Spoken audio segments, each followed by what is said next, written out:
Tyson, and I'm a partner at Constangy, Brooks, Smith & Profit. And today, I'd like to talk to you about all of the important questions we should all be asking ourselves as we prepare to reopen and go back to work.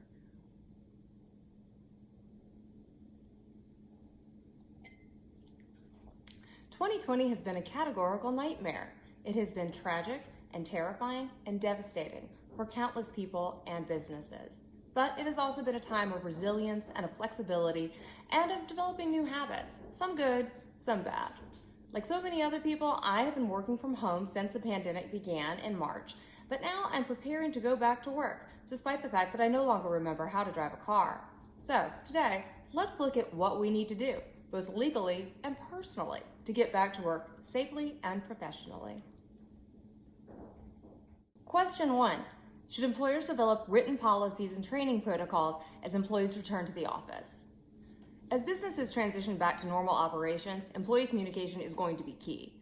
You're probably going to want to have some written protocols and policies just so that employees know what's changed, but also so that employees know what you're doing to keep them safe.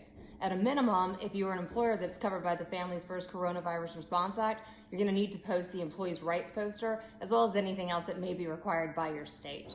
But if you're thinking about some other policies and protocols, here's some things to keep in mind. First off, you probably want to review any existing policies you may have that may have changed formally or in practice as a result of COVID-19. Here in particular, work from home policies are a big thing that have been changing significantly. If you're covered by the FFCRA, you may want to amend your FMLA or other leave policies to make sure that's covered as well. You want policies on reporting COVID-19 exposure or symptoms, as well as testing, temperature checks, amending policies relating to cleaning or sanitation issues, addressing safety-related concerns by telling employees who to report their concerns to, providing written guidance on best practices for hygiene and social distancing, reviewing your policies about attendance and working hours, timekeeping, paid time off, and travel, all of those other things that may have been affected by COVID-19, creating a frequently asked questions document for managers and frontline supervisors on how to respond to questions because you know you're going to get them, and assessing whether the company should create protocols regarding vendors or visitors or other people who may be on the property and how you want to handle them and potential contamination.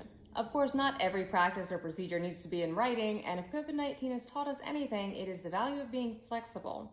At the very least, though, you're going to want to make sure that your frontline supervisors and your managers know what to do and how to respond to questions, and that they have a consistent message that is teaching employees that they can come back and they can come back safely.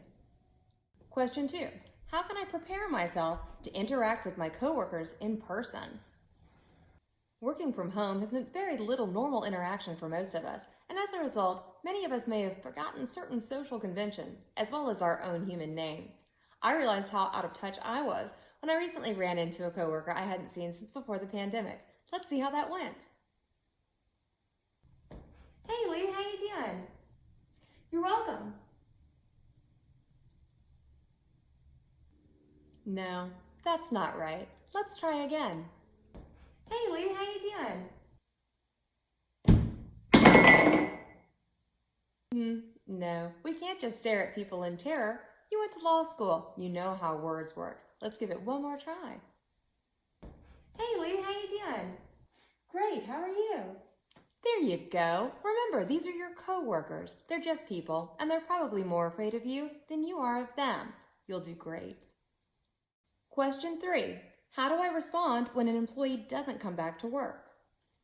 Generalized fear of COVID-19 is not a sufficient reason for people to refuse to return to work, and employers are not legally required to allow people to work from home.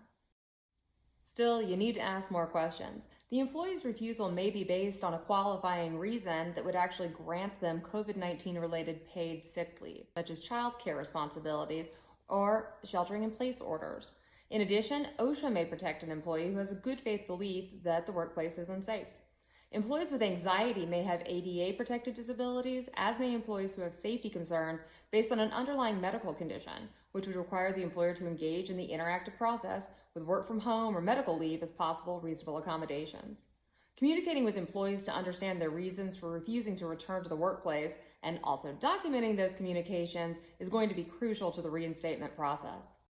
And finally, as a part of any overall return to work plan, employers might consider some standard communication to all employees that makes it a little bit easier for you to easily identify those employees who may have a reason that would legally entitle them to continue teleworking. Question 4, how can I make sure I return to work professionally? If you're like many of us, you spent the last couple of months teleworking and Zooming and Skyping with colleagues and clients and judges all over the country since March. And so from the waist up, you've got this. From the waist down, on the other hand, you might need to take some time to reacquaint yourself with items of clothing you have not seen in many months. Pants. Pants holder-uppers. Shoes on sticks. I remember those. I have a lot of those.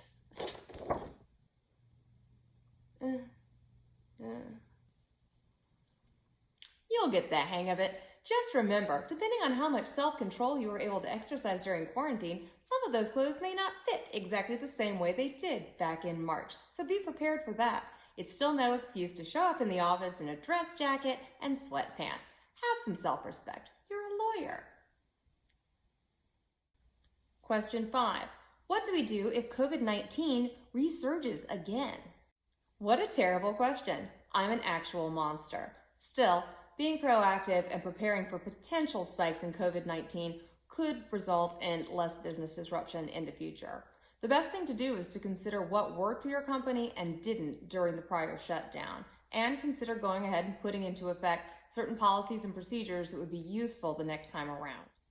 Remember, even if your area of the country doesn't see another spike in COVID-19 cases requiring the same kind of shutdown that we experienced earlier, the Emergency Paid Sick Leave Act and the Emergency Family and Medical Leave Expansion Act are in effect through December 31st, 2020. So FFCRA covered employers could continue to see requests for paid leave under those laws through the end of the year, which is another reason to make sure that your HR and managers are well trained and they know to be looking for those things, because if those requests come in, we need to be able to accommodate them and categorize them appropriately. Question 6. How do I break some of the bad habits I've developed during quarantine? Look, if you're like many of us, your time in quarantine may have resulted in you learning some new coping mechanisms. Oh yeah, good morning. Good morning. How are you? Good to see you. Yeah. You may have lost your temper on occasion. You're not doing your homework. You're not doing the worksheets I gave you. Sometimes I just feel like you don't even want to go to college.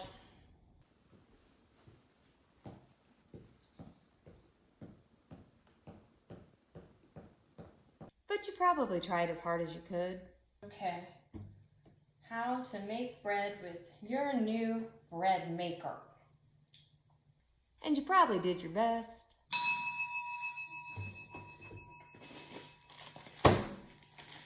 Close enough. Close enough. Altogether, 2020 has been a year of challenges for all of us. We've all had to do whatever it took to stay sane. So give yourself a break. And if you want to know more about reopening safely, check out constangy.com/coronavirus for all sorts of resources that our attorneys have compiled, including frequently asked questions, guidances, and legal advice about how to reopen safely and professionally. Cheers.